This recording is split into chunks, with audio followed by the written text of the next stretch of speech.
Have you ever wondered how money truly began?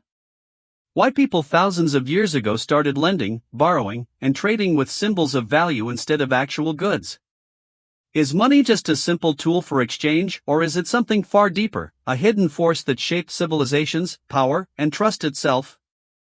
Long before coins and paper bills existed, humanity relied on barter, trading what they had for what they needed. But barter had limits. What if the person who had the grain didn't want your sheep? Or what if you couldn't agree on how many pots were worth a loaf of bread? The system was fragile, and trust was everything. Out of that chaos, the first idea of debt appeared, a promise between people. I'll give you this today, and you'll return the favor tomorrow.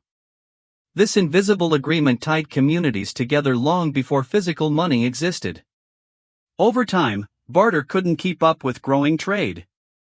Around the 7th century BC, in the kingdom of Lydia, something revolutionary happened. The first coins were minted. Made from electrum, a natural mix of gold and silver, these small stamped pieces of metal carried immense power. They weren't just currency, they represented trust. Soon after, Greek city-states began minting their own coins, each bearing unique symbols: owls, lions, and gods, turning money into a reflection of cultural pride and political strength. With money, trade exploded.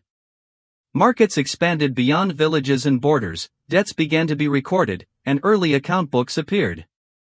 Commerce became faster, safer, and more organized. And as cities grew richer, so did their ambitions. Governments realized they could use money to fund armies, build bridges, and control empires.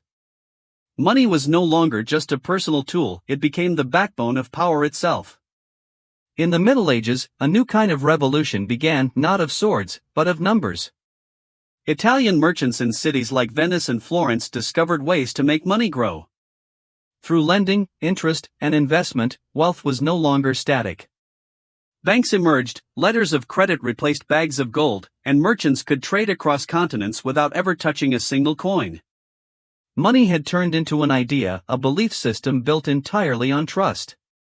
Because that's what money really is, a story we all choose to believe in. The coins in your pocket, the digits in your bank account, even the cryptocurrency in your digital wallet, none of these have intrinsic value. They only matter because we all agree they do.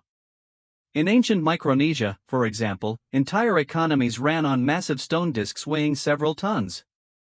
No one moved them, yet everyone knew who owned which stone. The value didn't come from the rock itself, but from the collective belief in its worth. That same belief shapes our modern world. Today's financial systems, from banks to stock markets, are built on confidence. When people believe in a currency, it thrives. When that faith collapses, the paper remains the same, but its value vanishes overnight. Every note, every coin, every digital transaction carries a piece of that ancient trust. The journey from barter to Bitcoin isn't just a story of trade, it's the story of humanity's faith in itself. So next time you hold a banknote or check your account balance, remember, you're holding thousands of years of promises, trust, and ambition, the invisible thread that connects the first merchants of Lydia to the modern investor tapping on a screen. If this journey changed how you see money, don't forget to like this video and subscribe to the Financial Explorer channel, so we can keep uncovering the hidden stories behind the world of finance together.